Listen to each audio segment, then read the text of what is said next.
The views and opinions expressed on any program are those of the producers and/or the persons appearing on the program, and do not necessarily reflect the views and opinions of FRC Media, Bristol Community College, or the City of Fall River.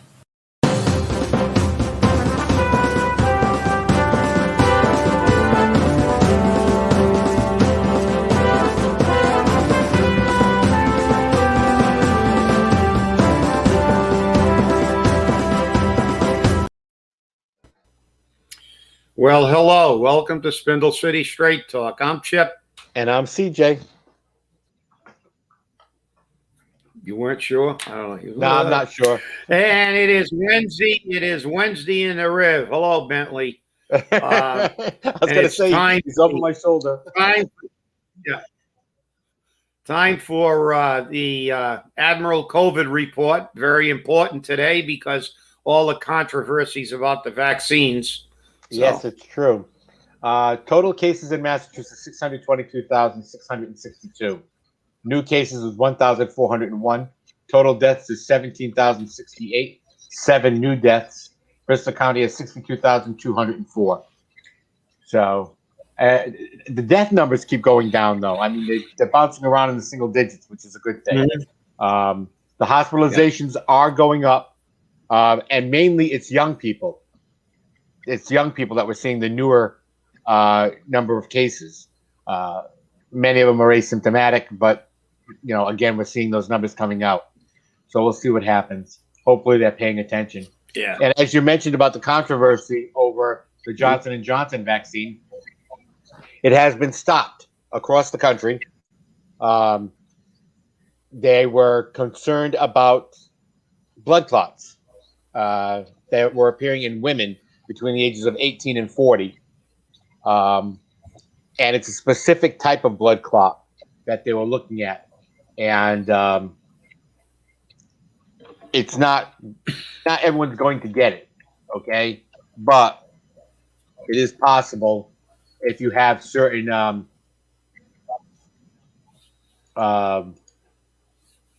trace, markers in your bloodstream that you could get it.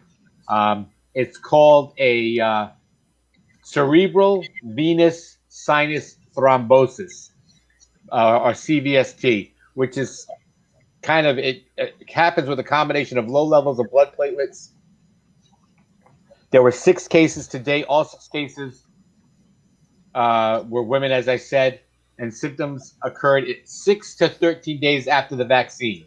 Treatment of this specific type of blood clot is different from the treatments that might typically be administered.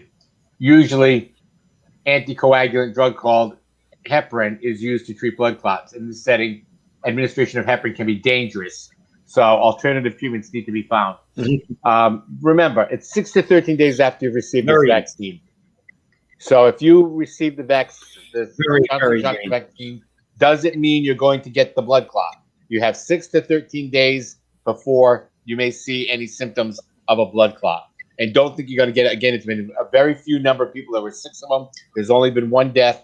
So don't panic and become, total freak about this. It's not, while it's a concern, it's not a major concern for everybody.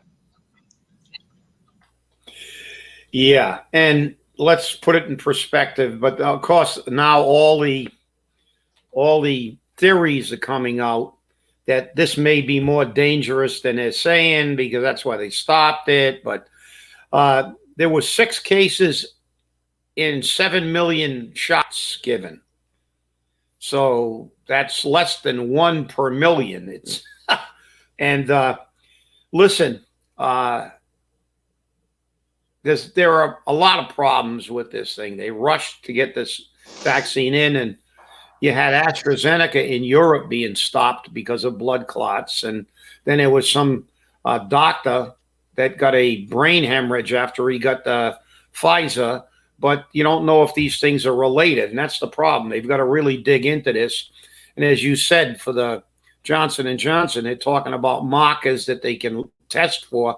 But, there was a big rush to take this in. And now they're turning around and saying, Fauci's saying, even if you get the shot, you can't go indoor. This is just the government and the politicalization of this has made this into a total disaster, and that's the problem. You let government stick their nose in anything, and there's a problem. Look, I hate to tell everybody this, but there's no drug in the world without side effects. That's right. As a matter of fact, when my son took pharmacology, when he was going to school, the first thing the professor told him when they walked into class is that if anyone can show me a drug with no side effects, you can leave the class and you got an A for the course, because they don't exist. Some drugs have very mild side effects. Some other drugs have very serious and dangerous side effects, fatal side effects. Every single drug in the world. The problem is that because it's associated with the pandemic, this gets nationwide hysteria and scrutiny because it's got to do with COVID. And the reality is every single drug on the market has killed somebody or had a side effect on somebody.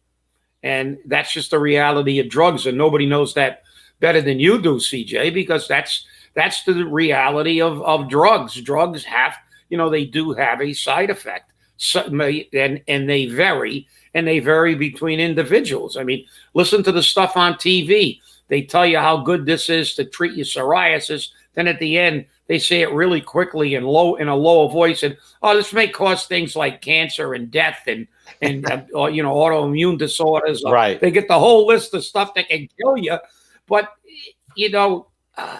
people are just, they're out of control. They've cranked them up with the paranoia so much they're hysterical now about everything.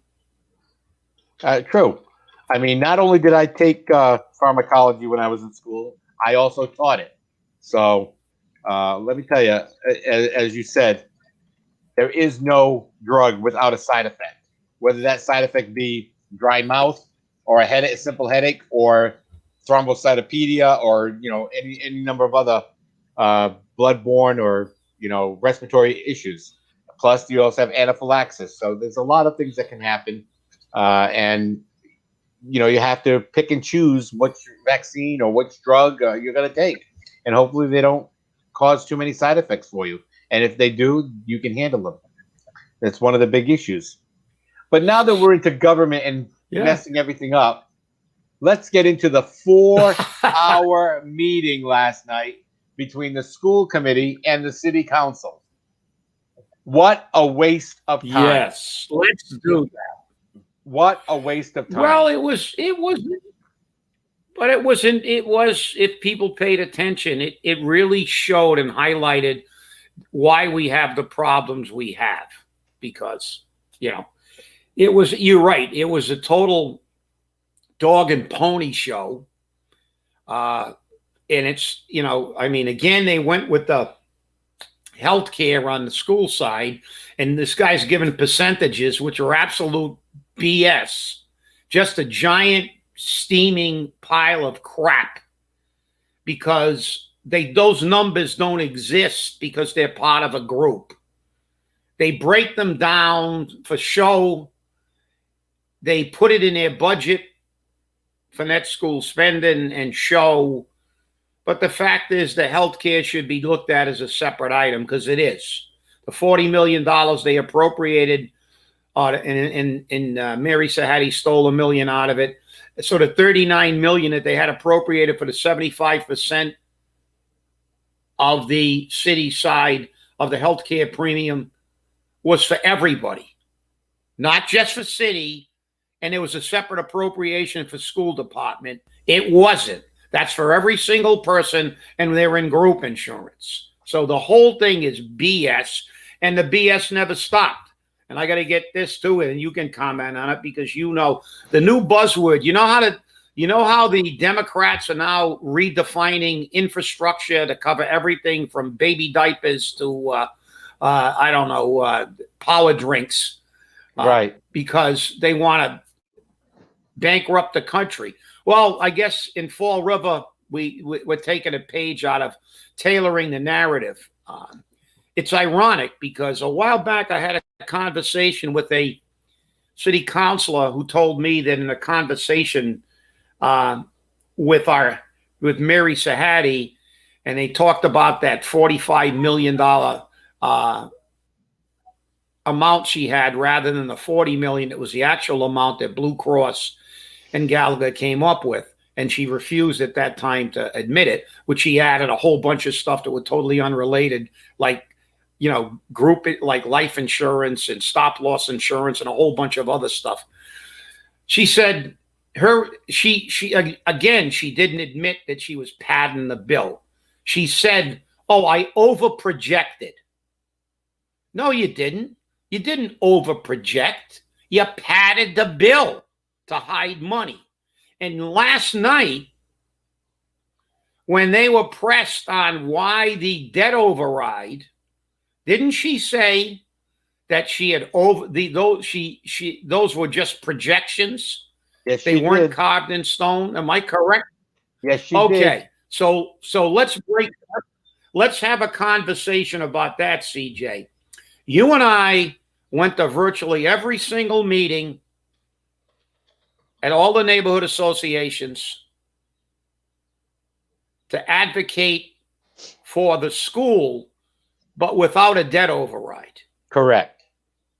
And at every one of those meetings, our mayor, Paul Coogan, said, every time we talked about the debt override, he said, "Oh, don't worry about it. It's not going to be here till 23. And by that time, we probably won't even need the money. We probably won't even need a debt override." Liar, liar, pants on fire. So somebody was either lying or the other half of that equation was lying, because where did he get the numbers from? Where did they get the numbers from that they were talking about for the school cost? They got them from our financial team, who at the time was Kathy Ann Viveris and Mary Sahadi. Did Mary Sahadi and Kathy Ann Viveris tell the mayor that they were merely projections? And when he was not the mayor, did he leave that very, very important fact out to make sure that it passed when it was on the ballot? Or did they never say it was a projection and gave him that as hard figures? And that's the way he presented them. So one of the two is lying. So I'm calling out the mayor. Tell us which one of you two was lying, because the taxpayers are now going to take it on a chin, because you can't hide behind it was a projection. It wasn't carved in stone. You didn't tell that to the people when they voted on this. You didn't say it. You never said it at a neighborhood meeting. You never said it's a projection. You said exactly the opposite, that we may not even need it. And here's one of the things that came out, which was very glaring, and I'm glad Sean Kadim spoke about it. That debt exclusion took effect the day it was passed, meaning the city could have, if they chose to, started collecting that money right away. And remember that this is for 30 years. So for 30 years, you're going to be paying 5% or more a year in tax increases, because you, the voter, according to Sean Kadim, did not know or did not understand what a debt exclusion was. Yet you voted for it because you thought, oh, it's for the kids. No, I'm tired of hearing that. And there's no excuse. You, the voter, was stupid. Maybe Sean Kadim won't say that. Maybe a lot of other city councilors won't say it, but I will. You voted for something you had no idea what it was going to do. And as such, you get what you deserve. But the people that didn't want it don't deserve it. And granted, we're supposed to go because it's majority rules, but I'll tell you now, it's totally unfair. Totally unfair. And even Sean Kadim says he still believes that we can do this financing without the debt exclusion. He still believes it to this day that we could have done it without the debt exclusion. So if that's the case, well, I think it's very, very important. I think it's very, very important that we really have to stress what went on last night, because this really exposed the depth of their deceitfulness. They always knew that any number they give is BS, because they will come up with the money no matter how much it costs. And that's not the way it was given to the public. They never told the public. You know how many people besides the few that opposed this knew that debt exclusion was as soon as you voted for it? Virtually nobody. Did they really take the time? Did they really take the time to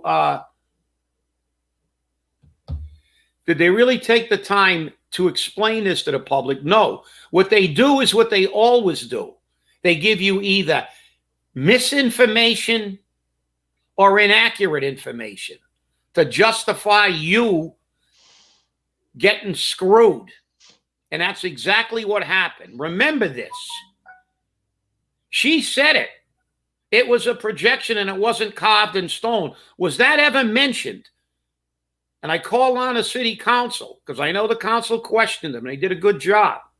But I call on councilors to ask them to go back, get the videos of the neighborhood associations. There were many, many meetings where we questioned the 23 and said that we doubted it would come in earlier. We knew that they could put it in any time they wanted, and they did too. But that's not what they sold the public. They conned you. They conned you. So I want to know, well, we never found out about the 22 windows. They lied about Dominion. We never find out about anything. We still don't know what Malone did. But here's a situation where 9 city councilors sat in a room and were told that this was merely a projection and it wasn't carved in stone. I want one of those councilors to ask the mayor if he was ever told that those numbers he was presenting all over the city of Fall River were projections and not carved in stone. Because I never heard him once say it was going to come in any other time before 23, because that was what the narrative was on that particular situation. And just like our infamous charter, you got sold a bill of goods. You got conned. Why? Because you don't do what we tell you to do on a show all the time. Do your homework. Do your homework. We're going to try to dig up a couple of neighborhood meeting videos and play them. I want to hear one time where they said that was a projection, that it was going to, and it could have come in the first day. And I don't either. And I got a pretty damn good memory. Yeah, but I'll tell you what, CJ, you can, we're at the meetings and like you said, but there's a major issue here. We're not talking about chump change here. We've got a $263 million building. Plus. And like you said, 30 years of tax increases that were approved under false pretenses. And the irony is the individual who presented that and said it wasn't going to become effective till 23 is the mayor. The taxing mayor. And the person who said that it was a projection did not say that, or at least did not say that to anybody, because obviously they weren't talking to us. But the financial team was Mary Sahadi and Kathy Ann Viveris. And I'm sure they provided the numbers. Because where did they get those numbers? They fall out of a hat? No, they got them from the city. Were they presented to you, Mr. Mayor, as a projection? I'm asking you a question. And I'm giving you the benefit of the doubt. Knowing our financial team, I don't think they presented it as a projection. They only become projections when they want more money. Just like the healthcare became a projection in which he tried to slide in $5 million more than was the actual cost. So, look, this to me, That meeting spoke volumes about what the problems are in Fall River. No transparency, no accuracy, no accountability. Well, I'll tell you. Take it away, CJ. I'm going to give you a comment from a school committee member. I'm not going to say their name. I want to see if you can guess it. Talking about the city needs to find ways and have discussions about generating revenue. Why not have conversations about cutting spending, freeze raises, and do away with duplication of positions and services? Isn't it all about generating more money so you can spend it? Mark Costa was the one saying, we need to find a way to generate more revenue. The response to that was, why do we need to generate more revenue so you can spend it?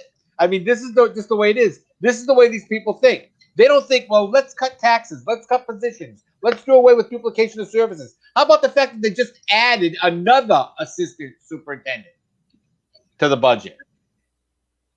It's just like on the city side. They're saying, oh, we need more employees. We need more employees. We took them all out last year. We need to put them all back. Why? Which friend is getting a job? We did fine this year without them, so why do we need them? Downsize government. Well, that's the key. Well, I have no problem with putting more employees in to provide services and protection and education to the citizens of Fall River. But let's make this a quid pro quo. Get rid of all your duplications. Get rid of all your cronyism jobs. Get rid of all the jobs we didn't have that before, when we had more things to administer to, like the chief of staff, like the assistant to the assistant to the assistant, like the CFO for middle schools, all these other jobs. Let's get rid of all these. This is all baloney. And by the way, that Mark Costa is one of the gang of four who kept Malone on a job, refused to share the report, still is doing it, and gave him a pay raise. That's right. Talk about waste of money. They gave him a pay raise for conduct unbecoming a superintendent of schools. You get a pay raise. This is Fall River. You screw up, you cost the city potentially millions of dollars in lawsuits. You create a hostile work environment, which is illegal. You harass the elderly, which is another federal crime. And you attack people with disabilities, which is another violation. And you violate the city's sexual harassment policy. And you get away with it and get a pay raise. So people, what is the moral to that story? You got to get these people out of office. Because as CJ just said, just look at the way their mind works. Their mind works but two ways. Stay in office, get all my friends jobs, and give everybody a pay raise. And in some cases, get my wife a job. That's right. And I think they should change the city's motto to let's screw the taxpayer. Tell you, it's just about there now, that's for sure. Well, a couple of things that happened also yesterday in that meeting. And I want to bring it up. Matt Malone walked out of the meeting towards the beginning of the meeting. Don't know what he was doing, but Sean Kadeen said, point of order, point of information, Mr. President. Should we wait until the superintendent returns? And the superintendent scurried back in after that comment was made. Why did he have to leave? What was so important? What was so important that he had to leave? It was so important for Josh Hetzler that he posted pictures of him on Facebook saying 4-hour meeting with music. I mean, come on. You have nothing better to do? Shouldn't you be paying attention to what they're talking about? This is what we're paying you people to do? Is this what you do as the union president? You sit around going, oh, it's a 4-hour meeting. What am I to do? What am I to do? It doesn't work that way. It doesn't work that way. And that's the sad part about it. I've got to give credit to, and I can't believe I'm going to say this. I got to give credit to Trot Lee. While his questions were on point, the answers were vague. and he didn't push them further on getting those answers, which I really wish he would have. You know, he asked, I want to see the evidence that this money is being spent appropriately. And all the superintendent could say was, we're offering the best possible program for the city, the people of Fall River. That's basically what he said, paraphrasing. But there was no evidence. He didn't say, well, you know, our test scores went up, or this went up, or that went up, or this went down, or that went down. Nothing. There was no evidence. It was all speculation. It was all supposition. That's not what the people want. The people want to hear what is going on with their school system and why isn't it working well. And I'm sorry, but for Mark Costa, for anyone on the school committee, except for Kevin Aguirre and Paul Hart, obviously, and even on the city council to say we need to generate more revenue so we can spend more money is just ridiculous. Because what generate more revenue means in the city of Fall River means more taxes, more fees. That's what it means in any government, because the That's right. government doesn't sell anything. This isn't a business. Well, this is not a profit-making organization. We don't sell widgets. We don't sell cookies and pastry at City Hall. We don't have a sandwich shop run by the city. The only way you generate money is by taxing. And that's why they tell you you can't tax your way to prosperity. The reality here is that the questions that should have been asked of the school department is, why do you need a CFO for a middle school? Why do we need all the assistant principals? Why do we need all this administrative tier? Fall River has had one of the highest administrator to teacher ratios in the state of Massachusetts for years. We are way over supervised. We have a chief for almost every Indian, no matter what department you look at.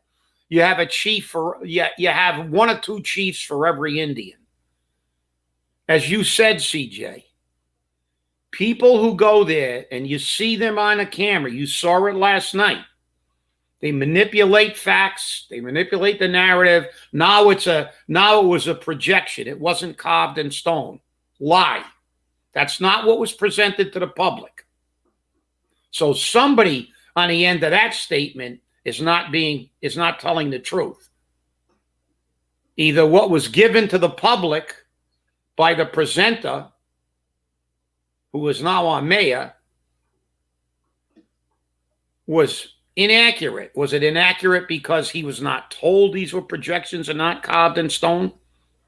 Or did he know that and not say it? So who's responsible? But who takes it on the chin? The taxpayer. Always the taxpayer. Now here's the thing. That's why you got to get rid of these people. Now here's the thing that's going to happen. As soon as that debt exclusion starts appearing in the budget, as soon as it starts appearing there, you're going to see everyone complaining who voted for it saying, I didn't realize my taxes were going to go up like this. Well, guess what? That's what we're supposed to do. It was going to go up like that. That's the way it works. So don't complain, because guess what? Your complaint's going to fall on deaf ears unless you decide you want to fight it and do a Prop 2.5 underride, which I still believe we should do. I still believe we should do that, and I am definitely going to see how to get that petition started, because it's a little bit of work. Definitely a little bit of work. But it's going to be interesting, that's for sure, as we see it go forward. Well, we're out of time. I'm so depressed because I have so much more I want to say. And none of it's nice. But if you get a chance, there's always Friday. I know. If you've got 4 hours to waste, go watch that video of last night's meeting and listen to the cock and bull story that they tell you, because it's not worth the aggravation. Well, I want to thank you for watching. It's always a pleasure. Thanks for inviting us into your home. Please remember, stay safe, stay angry, wear a mask, and hold your politicians accountable. Have a great day.